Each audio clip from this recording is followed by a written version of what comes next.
1932, when Franklin Delano Roosevelt uh, assumes the presidency, Texans have figured out, you know what? We are in the middle of something bad, and we've got to fix it. Hoover and the previous administrations had done nothing. Now, all of a sudden, the United States, the citizens of the United States, vote for a more interventionist government. Well, part and parcel of that interventionist government are Texans. Because, see, FDR chooses a Texan, John Nance Garner, known as Cactus Jack, to be on his ticket and serve as his vice president. And as such, he becomes the principal liaison between the executive branch and Congress. In fact, 88.6% of Texans vote for this Roosevelt Garner ticket. And they are wholeheartedly behind Roosevelt in the mid-1930s. There's other Texans that are all of a sudden maneuvering towards very key positions within the federal government. This includes especially Sam Rayburn of Bonham. He is already an important congressman, and he's heading straight to become the Speaker of the House. So we have John Nance Garner, Cactus Jack as VP. We've got Rayburn in as Speaker of the House. We've got other Texans in key regulatory committee positions, like James P. Buchanan of Brenham. He's in charge of interstate commerce. Hatton W. Sumners of Dallas, who's in charge of the Judiciary Committee. Marvin Jones of Amarillo, in charge of agriculture, which will be huge during the 1930s. There's Senator Morris Sheppard of Texas, in charge of military affairs. Senator Tom Connally, in charge of public buildings and grounds. And then there's also Jesse Jones, who is not an elected official, but appointed to head the highly important Reconstruction Finance Corporation, or the RFC.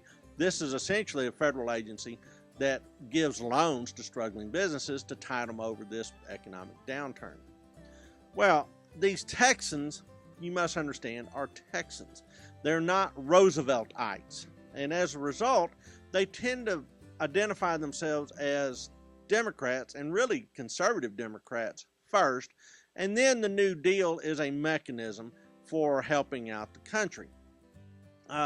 These Texans urge practical solutions over presidential positions. That's a very key component of Texas political outlooks, even today. Even so, they supported many of the alphabet agencies, the so-called alphabet agencies, that pumped money into rural Texas. The RFC, for instance, talked about Jesse Jones running that. It made huge loans to help tide businesses and farms through the crisis. That is an extraordinarily powerful position, and this is pure economic intervention by the government into the private sector. So what goes on back in the state? Well, Ma Ferguson is back. She's back in 1932, and she sees all this money flowing out of Washington and says, you know what, we need to get a cut of that. And so she starts to take federal dollars and create state counterparts to all these alphabet agencies, in which she can put her husband and other cronies into positions of power. Opposing her, however, in her election in 1932 were the Texas Rangers. Historically, these guys should have stayed out of politics, but they were so against Ferguson that they threw in with her opponents, and when she's elected governor, she fires them all. She fires all the old Rangers and hires in a new slate of Rangers, and then appoints more than 2,000 special Rangers. And these special Rangers, of course, are all political appointees and have political connections to the Ferguson Empire. So all of a sudden, the Texas Rangers go from having an outstanding reputation to one that's a little more questionable. As a result, Texas has a crime wave. There's gangsters that all of a sudden are springing up all over the state, taking advantage of things like prohibition and other laws against vice and the vice trade to make money in this sort of strange atmosphere that the Fergusons create. People like Machine Gun Kelly show up in Texas. It's nuts. So it's not until Ferguson is out of office that the Rangers were able to regain their footing.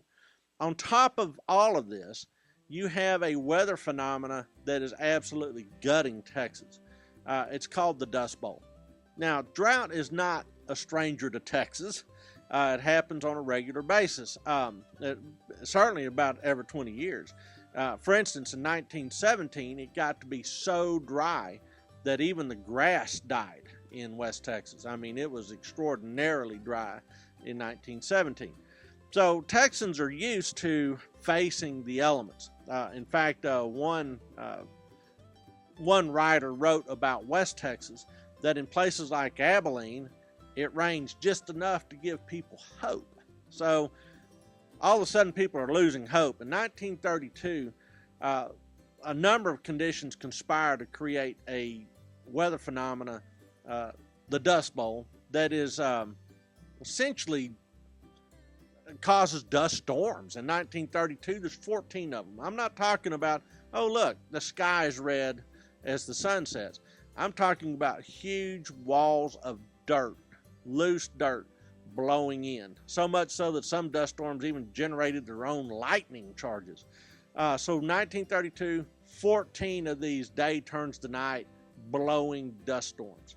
Well, people knew that things were bad. I mean, the drought was bad, but there was other things that were conspiring: overgrazing, poor farming techniques. A lot of things were putting a lot of loose soil out there into the wind, and the wind was eroding it and putting it into the air.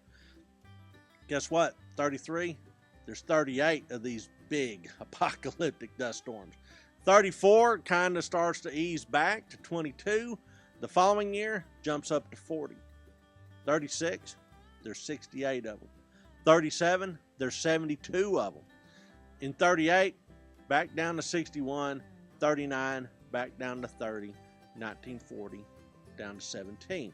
So there's this sort of curve that shows up in the 30s that make people think that, wow, we can't get through this. In fact, so many people are destroyed by this drought and dust storm that West Texas loses probably a third of its farmers. These guys just can't make a living anymore, and they leave. And it's especially West Texas and the Panhandle that suffer.